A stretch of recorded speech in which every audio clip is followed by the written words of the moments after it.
And welcome back to the channel. This is your host, Trader DLT, on the DLT Capital Forex, DLT Capital Markets Forex Trading channel here on YouTube. Today we're going to start the first in a series of educational videos. This first video, which is titled So You Want to Be a Forex Trader, is designed to give you a bird's eye view, an outline, or like a 5 or 6 year preview of what you're getting into if you want to be a forex trader. Because, well, as you'll see, forex trading it's a big commitment, and it's a long road, and it's not easy, and it's not quick. So this is going to be your nuts and bolts guide to getting started in currency trading. Now, before you start trading, before you open an account, before you do anything else, these are some of the things I suggest that you start with, is to get you going on this long journey. Don't expect to start trading and don't expect that you're going to be like making trades and making money in a few months, 39, 30 days, because there's lots of information to learn. There's lots of things that you need to understand and commit to before you even start trading. So what do I recommend you start studying? Well, for example, start looking at charts. Download a platform such as TradingView or a demo account from one of the reputable brokers like Oanda,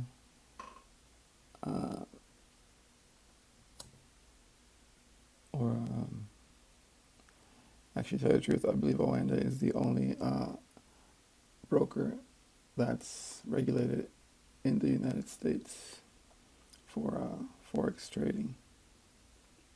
I haven't looked into it too much because I started with TradeStation when they first, before they left forex trading. I didn't leave them; they left me, and I got moved up to Oanda. And not that I'm recommending Oanda, it's fine. You choose for yourself. I believe after that, your only options are offshore brokers. And that is totally up to you if you want to do that. But compare before you make up your mind. And do start saving your money. You're going to need some money to start trading. How much money? Well, I'd say the very, very minimum to start trading would be between $1,000 and $5,000. 1,000 will get you started. 5,000 it's a better start, and the more the better. You should deposit into your brokerage account, at least the 5,000 if you're going to go with the higher end, and all of your 1,000 if that's all you're going to start with. Do network with other traders, especially on TradingView is a great place to network with other traders. There you can follow other traders, you can copy other traders. That's totally up to you. I've never copied any traders, but Earlier in my journey, I did look on there to look for some ideas from time to time, but not exclusively. Start a journal, since you're not trading right away, your trading journal should consist of notes, what you've been learning, possible strategies, the important things that you come across, and get yourself a nice journal, a stationery store, or Walmart, or Office Depot, one of those types of places, should have a nice hard cover bound notebook that you can use. I wouldn't just use a spiral bound, because you're going to want your journal to last you a long time. You're going to want to refer back to it, and you're going to want to keep it as a record, a chronicle of your trading journey, and you can look back on it later and see how far you've gotten. There are many unknowns, many pitfalls, and stuff you don't realize that you don't know. So right now you don't even know that you don't know. But there are many things that you don't know, I assure you. And I don't know everything myself. I'm still learning too. But that's one of the reasons why you shouldn't just jump in right away. So curb your enthusiasm. You'll get there. You'll get there one step at a time, one day, 1 week, 1 month, 1 year at a time. So what about your first year? You've been doing some studying. You're kind of maybe got a simple strategy going. What can you do? Well, I would say still do not trade with real money. Only paper trade. So this is where your journal comes in. Write down what trade you took, the reasons why you took it. If you're doing a digital journal, take a screenshot of a chart. If you can annotate the chart, if you can write on the chart, go ahead. Use some sort of journal to keep track of the reasons why you're entered into a certain trade. You want to work on it later, you want to refine it, improve it.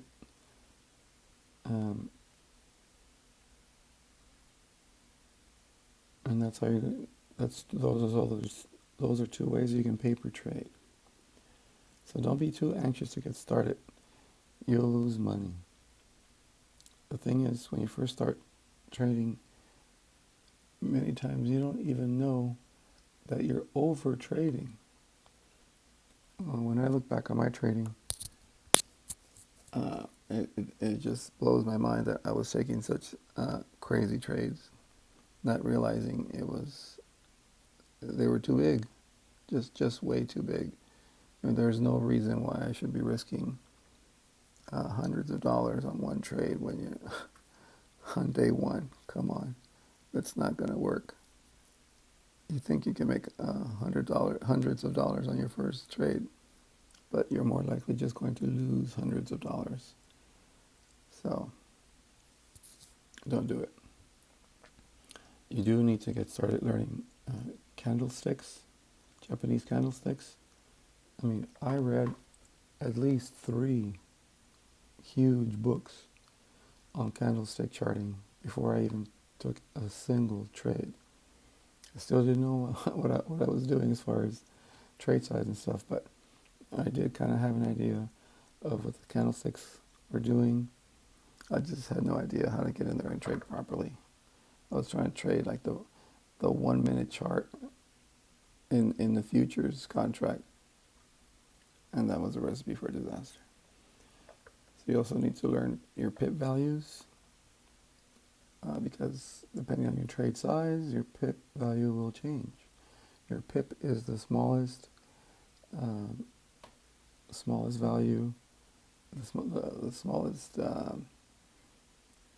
graduation on your currency exchange rate number. So say the current exchange rate or price is point point 1932. That last two, one move up or one move down, that's a pip, and you can make that pip be a penny, 5 cents, 10 cents, 20 cents, 50 cents, a dollar, up to $10, depending on your trade size. The pip is worth $10 when you trade a whole entire standard lot, which is about $100,000. It's a penny when you only make a micro lot trade for a $1,000 trade. I know these sound like big numbers because you don't understand the next thing, and that's called leverage. Your broker actually gives you what's called leverage to trade with. So even though you only have $1,000 in your brokerage account, you have 20 times that much purchasing power, so to speak, to trade. But it's unwise to use it all. You still want to stick with a very, very small trade size. Don't use your leverage. It's a double-edged sword. Even though it can multiply your wins, it can also multiply your losses. So be very, very careful when using your leverage. Learn your trading psychology. What does that mean? Well, there's many pithy sayings that describe that, such as be fearful when others are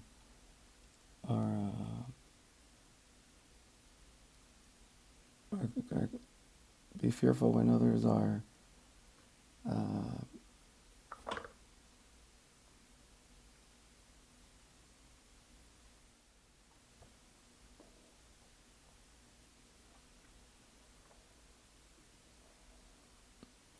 so you also want to learn a simple strategy, and we'll be getting into that later on in the video, later on in subsequent videos. And so, like I said before, you want in your first year, you also want to be saving up for trading, and don't borrow money, at least not yet. Your first year, you want to become consistently profitable with your simple strategy in your paper trading. Okay, before you can trade for real, you gotta trade on paper, and you gotta master your strategy. And even after your first year, you're really only at that point beginning to understand the situation that you've gotten yourself into.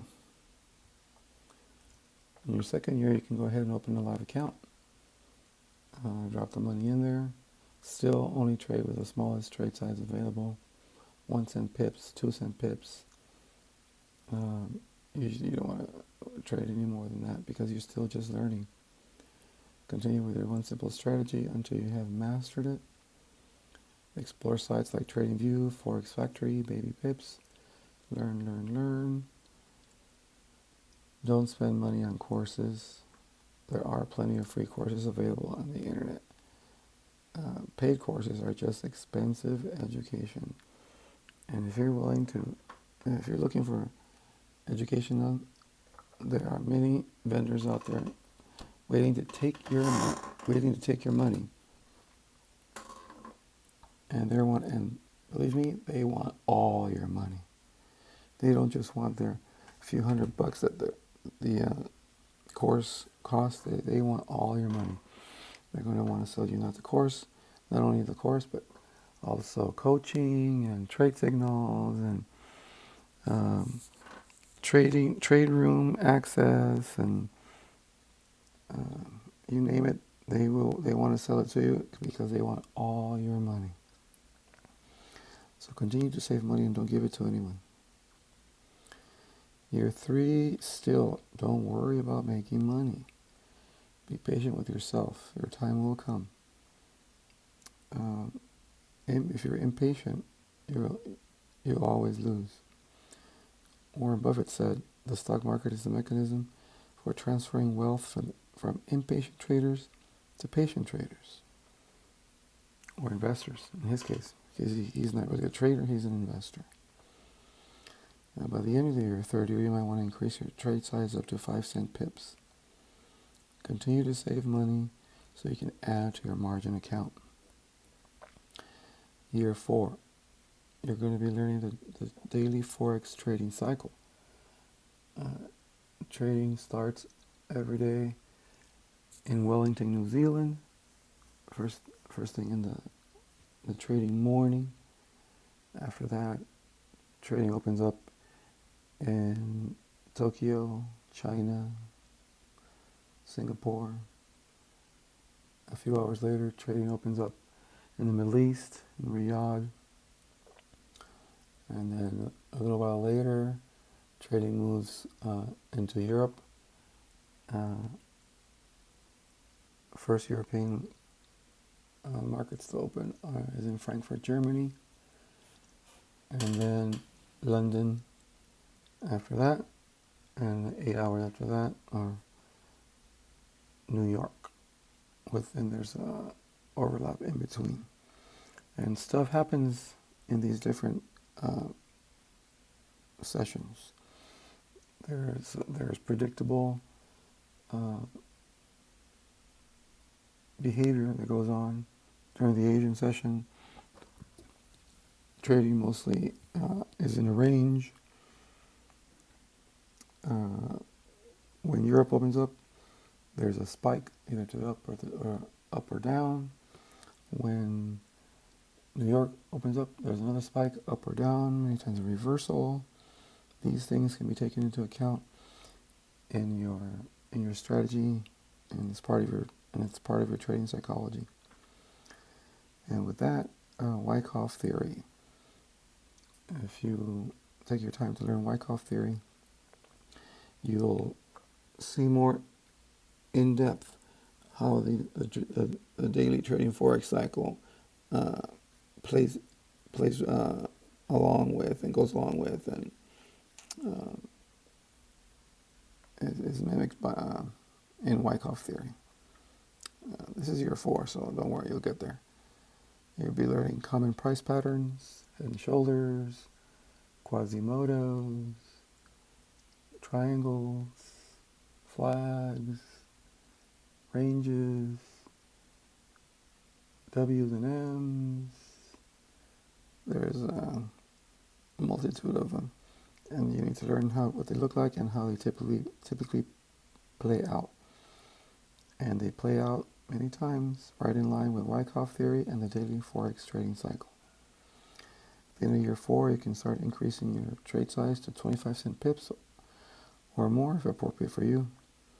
You can begin your YouTube channel, your other social media to start your own community, and possibly your secondary sources of revenue. In year 5, you now realize that you are competing against the best traders in the world. This is the big leagues. Actually, you should have understood that at the beginning, which is why you're watching this video. This is the big leagues. There are no minor leagues. You are playing against the best forex traders in the world. You're jumping in.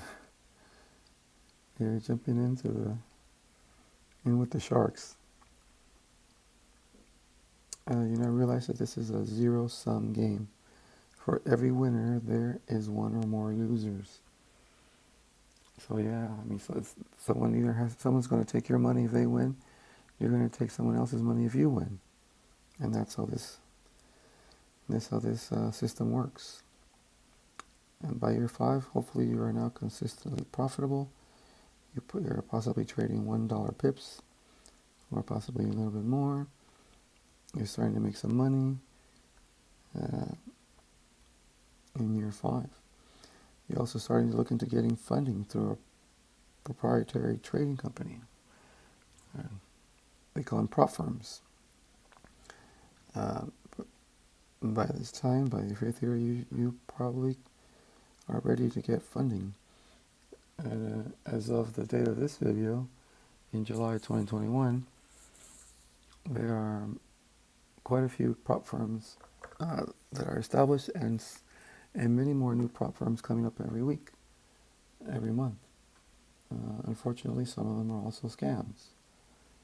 So, if I was you, I wouldn't join any prop firm that hasn't been around for a few years. In your year 5, you now have multiple streams of income from your social media, from your own course sales, from your own prop trading commissions, and from your own personal trading. Year 6, congratulations, you are now a professional Forex trader. And thanks to your early mentors, like me, you possibly avoided blowing accounts.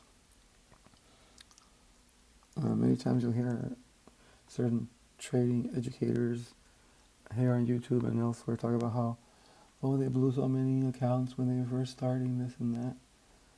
Well, I challenge you not to blow even one account. I can personally attest to not having blown any account myself. I'm still working on the same account that I started with. And I never blew it up. I never lost all my money. So, and by year 6, you have avoided the pitfalls. You kept your money. You learned strategies. You've begun to taught others. But most importantly, you built a business. At this point, you may have your own website, your own corporation, marketing systems, a larger account, and possibly investments out of trading, like real estate, luxury watches, exotic cars, who knows? Now, by the end of year 6, don't forget to be generous to the less fortunate. Remember how things were when you started. Help beginning traders. Start your own classes. Mentor people. After all, we're not going to be trading forever ourselves, right? All right. This brings us to the conclusion of this first educational video brought to you by Trader DLT from DLT Capital Markets Forex Trading. If you like the video, please make sure to subscribe, give us a like, comment, and we'll see you on our next educational video, or our next weekly Forex Outlook, or our next reaction video.